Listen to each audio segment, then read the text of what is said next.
Division I game for men's lacrosse has gotten to such a high level for athleticism. Speed and quickness, those two traits are absolutely critical.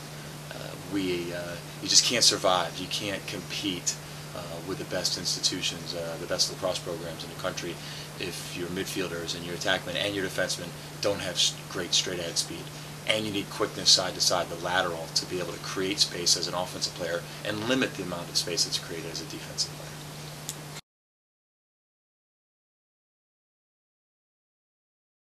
Well, with Brown University and such a demanding admissions office, we're really held to a high standard, so I have to hold the prospects to a very high standard. Our average SAT for a man on our lacrosse team is about a 1950, 1300 on the two-part scale. So we really, and equating that to the ACT, it's just about a 30. So when we hear 2000 SAT and 30 ACT, then we know we're in a good range. We can dip below that, maybe down to an 1850, a 28 ACT. My advice is start taking the SATs early in your junior year. If you are a top-level prospect and you're hearing sincere interest from scholarship schools, Ivy schools, we're going to need you to take those SATs earlier so that you can make a better informed decision.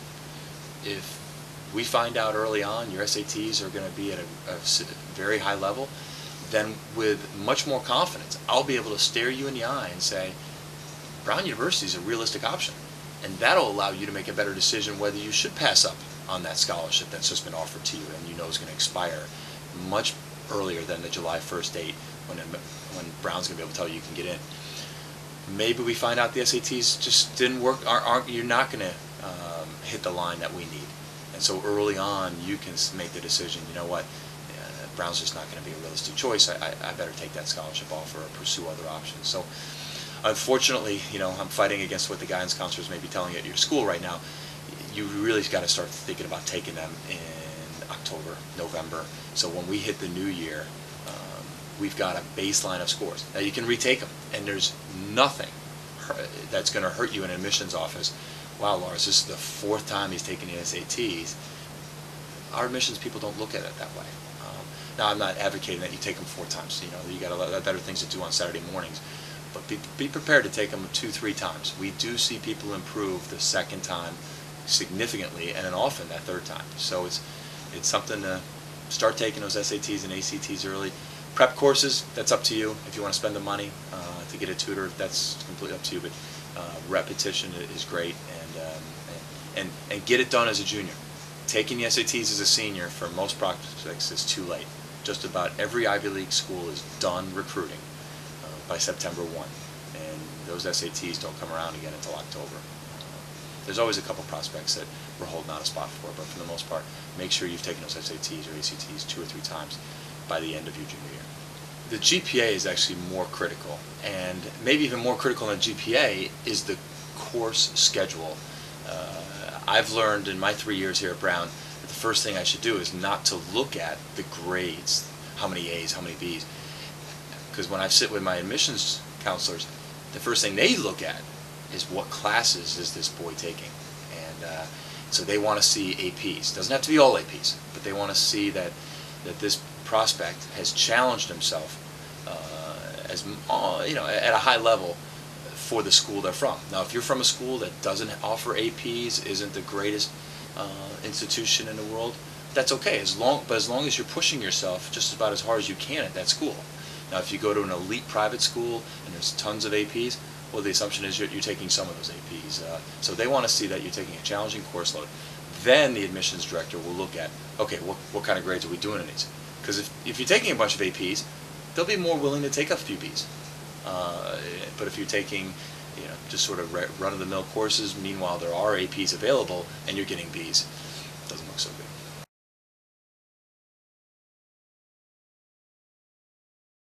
Toughness.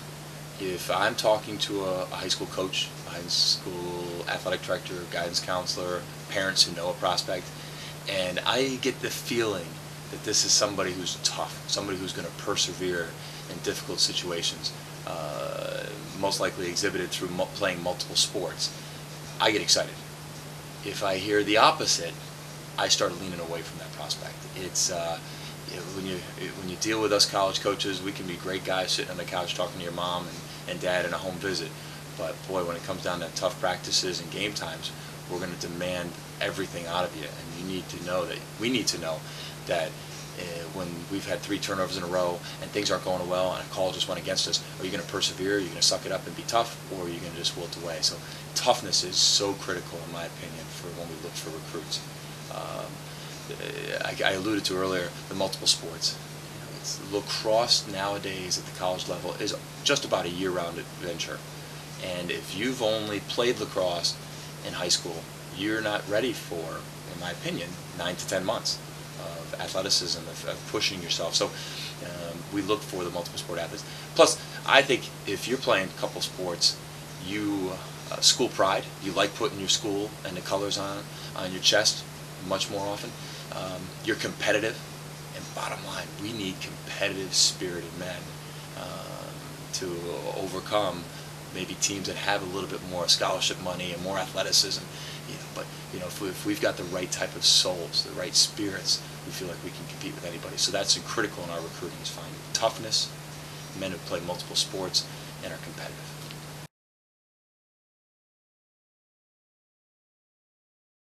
The camps that we go to, I'll try to sort of chronologically go through here. There's so many that we try to hit, but we can't hit them all. The camps that we go to are King of the Hill. It's a team tournament in Pennsylvania. That leads us right into Jake Reed's blue chip camps for rising juniors and rising seniors. Top 205 is always going to be a part of our travels. Then we come up north, and we've got New England 150. We've got our own recruiting camp, the 300 here at Brown University. We've got Peak 200 up in Springfield, Massachusetts. Along with these, then the summer really ends up with the 3 good team tournaments: the Bryan Shootout, Champ Camp, and then hotbeds at the University of Delaware.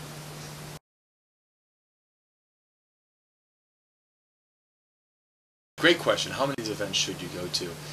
I worry about doing too many of them. As a coach, I'm sitting there on the sidelines in 95-degree heat.